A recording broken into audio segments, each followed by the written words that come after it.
Geography Standard 6 Chapter 1 Globe, Latitudes and Longitudes. Let's do. Take a big round potato or a ball. Take a knitting needle, pierce through it.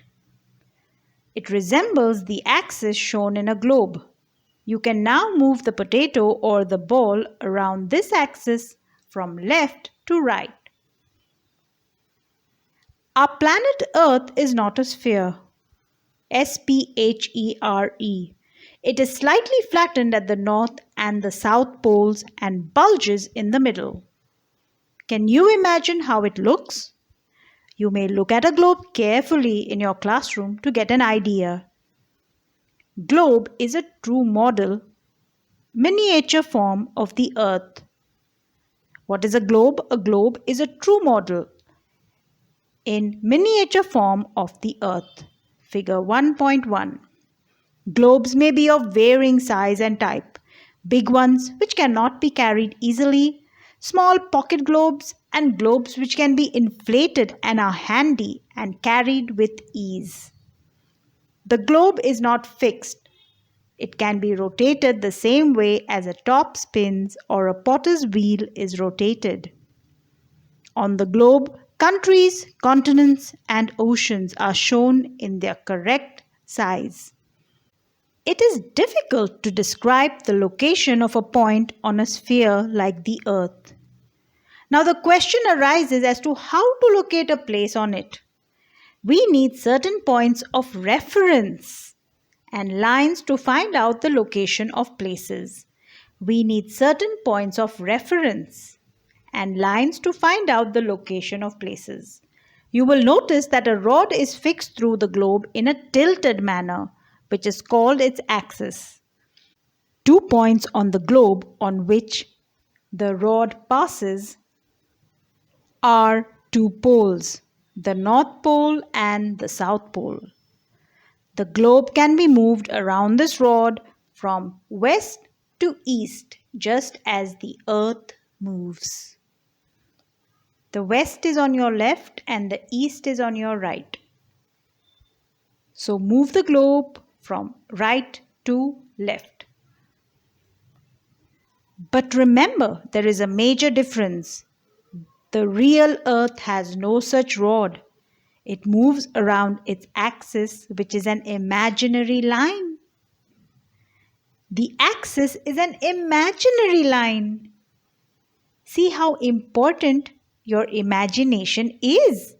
Imagination is more important than knowledge, said Albert Einstein. Another imaginary line running on the globe divides it into 2 equal parts. This line is known as the equator. The northern half of the Earth is known as the northern hemisphere, and the southern half of the Earth is known as the southern hemisphere. They are both equal halves. Therefore, the equator is an imaginary circular line and is a very important reference point to locate places on the Earth. All parallel circles from the equator up to the poles are called parallels of latitudes. All parallel circles from the equator up to the poles are called parallels of latitudes. Latitudes are measured in degrees. The equator represents the 0-degree latitude. The equator represents the 0-degree latitude. Since the distance from the equator to either of the poles is 1/4 of a circle around the Earth, it will measure 1/4 of 360 degrees, that is 90 degrees. Thus, 90 degrees north latitude marks the North Pole and 90 degrees south latitude marks the South Pole. As such, all parallels north of the equator are called north latitudes. Similarly, all parallels south of the equator are called south latitudes. The value of each latitude is therefore followed by either the word north or south. Generally, this is indicated by the letter capital N or capital S. For example, both Chandrapur in Maharashtra, India, and Belo Horizonte in Brazil, South America, are located on parallels of about 20-degree latitude. But the former, that is Chandrapur in India, is 20 degree north of the equator, and Belo Horizonte in Brazil is 20 degree south of it.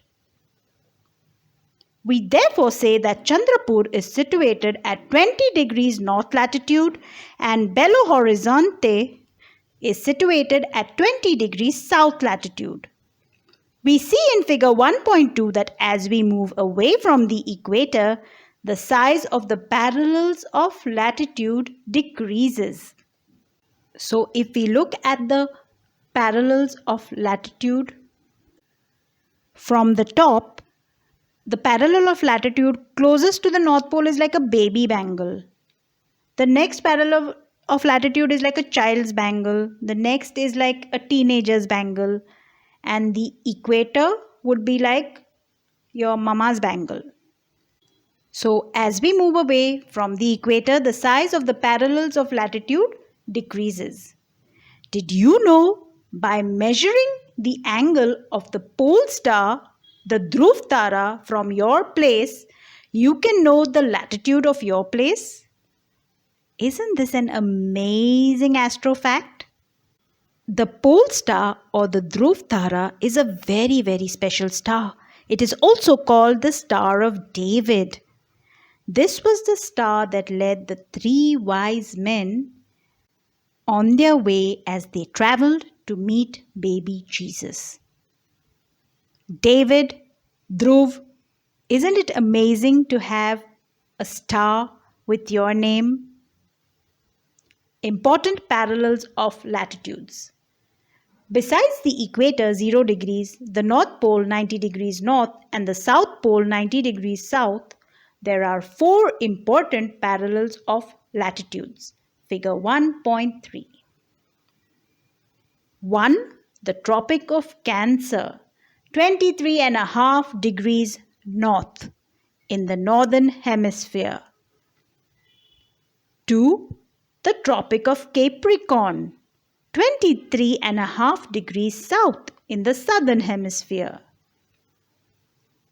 3. Arctic Circle at 66.5 degrees north of the equator. 4. Antarctic Circle at 66.5 degrees south of the equator. So we have the Tropic of Cancer and the Tropic of Capricorn at 23.5 degrees north and south respectively. And we have the Arctic Circle and the Antarctic Circle at 66.5 degrees north and south respectively.